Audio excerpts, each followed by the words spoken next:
Bonjour à toutes et à tous et très bonne année. J'espère que vous avez passé un bon réveillon et pour cette nouvelle année, vous avez peut-être pris la bonne résolution de planifier vos repas. Alors moi, si vous suivez mes vidéos de bullet journal, vous savez que c'est quelque chose que je fais toutes les semaines et j'ai cherché à de très nombreuses reprises à intégrer la planification de repas dans mon bullet journal, mais malheureusement, je n'ai jamais trouvé de disposition qui me satisfaisait complètement.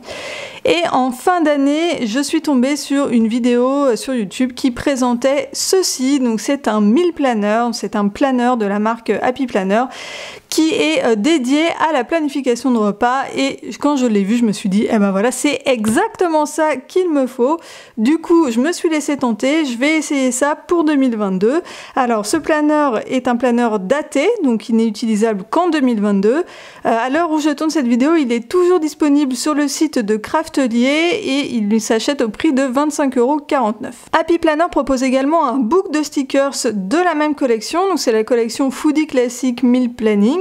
Moi je n'ai pas pris, je me suis contentée du planner et dans cette vidéo je vais donc vous présenter le planner plus en détail et vous montrer comment il se présente à l'intérieur. Donc tout d'abord pour l'extérieur on a une très jolie photo qui est plastifiée, donc voilà, pas de risque que le planner s'abîme et on a une petite bande là qu'il faut que j'enlève et les anneaux en plastique du planner, des anneaux classiques. Donc pour commencer, on a une page Ce planner appartient à où on peut noter son nom et ensuite on rentre dans le vif du sujet. Donc on commence avec une double page de planner annuel. Donc la page de gauche est pour 2022 et la page de droite est pour 2023. On a le calendrier de chaque année et un espace de prise de notes avec marqué Set Your Goals, donc un espace de notes pour noter ses objectifs pour l'année. Alors moi personnellement, je n'ai pas vraiment d'objectif culinaire, donc je suis pas sûre de trop me servir de ces deux pages là. Ensuite on a toujours un planner annuel mais sous format Calendex, donc là on a deux doubles pages avec toute l'année 2022. Ça peut être pas mal pour noter des dates importantes, par exemple si on prévoit des anniversaires ou des fêtes ou des événements comme Noël ou le Nouvel An, on peut avoir un coup d'œil de l'année. Et ensuite, on arrive sur la vue mensuelle. Alors, chaque mois se présente de la même manière. Donc là, je vais vous présenter le mois de janvier et ensuite, je passerai juste sur les onglets pour les mois suivants. Donc, on a une première page à gauche qui va être plutôt un espace de prise de notes. Donc, on a ici, donc vous voyez deux grands espaces de prise de notes. Ici, on a un espace pour les dates importantes et ici un espace pour noter les recettes que l'on veut essayer pour le mois de janvier. Donc ça, c'est très intéressant parce que moi, je ne sais jamais où noter les recettes que je vois et que j'aimerais bien essayer. Et ensuite, sur la page de droite, on a une photo. Alors cette page n'est pas plastifiée, c'est juste une page qui est imprimée. Et par contre, l'onglet du mois est lui plastifié. Et ça, c'est pas mal parce que les onglets, c'est ce qu'on va pas mal manipuler. Donc c'est bien qu'il soit plastifié, qu'il soit un petit peu plus solide que juste du papier. Ensuite, on arrive sur une vue mensuelle, donc là c'est exactement comme ce que j'ai dans mon bullet journal. Donc voilà, on a le mois en une fois. Si on veut noter des dates importantes, comme ce que je vous disais tout à l'heure, des anniversaires ou voilà des fêtes, ça peut être pas mal de les noter là-dessus. Et ensuite, on a une page où on peut noter des recettes avec des ingrédients. Donc ça, c'est pas mal si on veut noter nos recettes préférées ou celles qui sont rapides à faire, qu'on fait souvent. Comme ça permet d'avoir la liste d'ingrédients sous la main et de faire la liste de courses assez rapidement.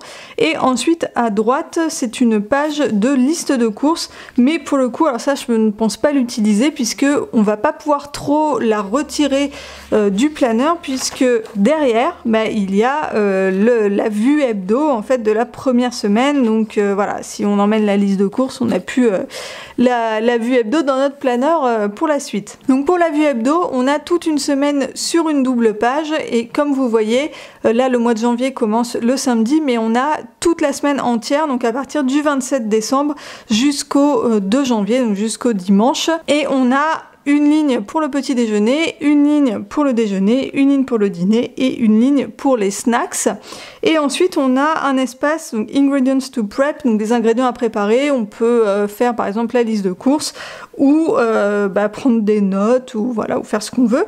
Et on a également un espace sur le côté gauche, là aussi un espace de prise de notes. Ensuite, chaque semaine se présente de la même manière et comme je vous disais, c'est des semaines entières. Donc là, le mois de janvier qui se finit à lundi, le lundi 31, il ne va pas être sur le mois de janvier, mais sur le mois de février.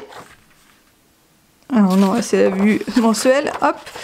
Sur le mois de février, voilà, le lundi 31 janvier, il va être dans l'onglet du mois de février. Bon, c'est pas très gênant parce que de toute façon, moi la planification de repas, je la fais sur une semaine entière, donc peu importe que ce soit l'onglet janvier ou février, c'est très pratique d'avoir une semaine entière sur une double page. Alors je reviens un petit peu en arrière pour revenir sur la vue hebdo. Moi je trouve que alors le planeur est assez grand et du coup on a plein d'espace pour noter plein de choses. Bon, déjà tous les repas, toute la liste des ingrédients, des notes, enfin vraiment voilà, là il y a toute la place qu'il faut et en plus de ça les pages sont très jolies. Alors, je sais pas si vous verrez bien mais là au niveau des anneaux il y a des petits points en fait comme si on avait mis un washi tape là au niveau des anneaux et voilà, je trouve que cette présentation est très sympa, c'est assez sobre mais il y a tout ce qu'il faut, c'est très pratique, donc je pense que ça va vraiment beaucoup me servir. Donc voilà pour la présentation des mois. Après comme je vous disais, tous les mois sont identiques, donc je vais juste vous montrer les photos qu'on a sur chaque onglet.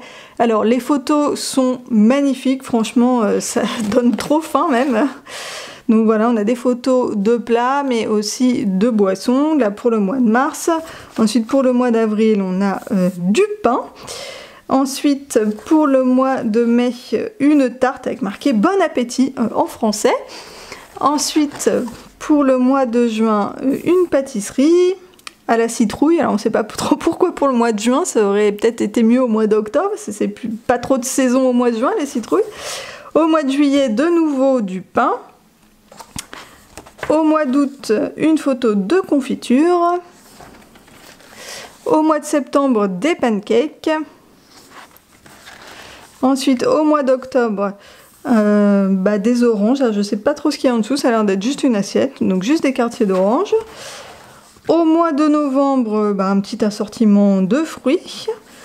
Et ensuite, au mois de décembre, un plat.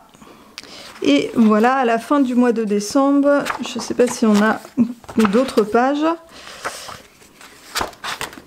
Donc voilà, j'arrive à la fin du mois de décembre et on a juste une page de notes. Et ensuite, c'est la couverture plastifiée avec de nouveau un petit rabat qu'il faut que j'enlève.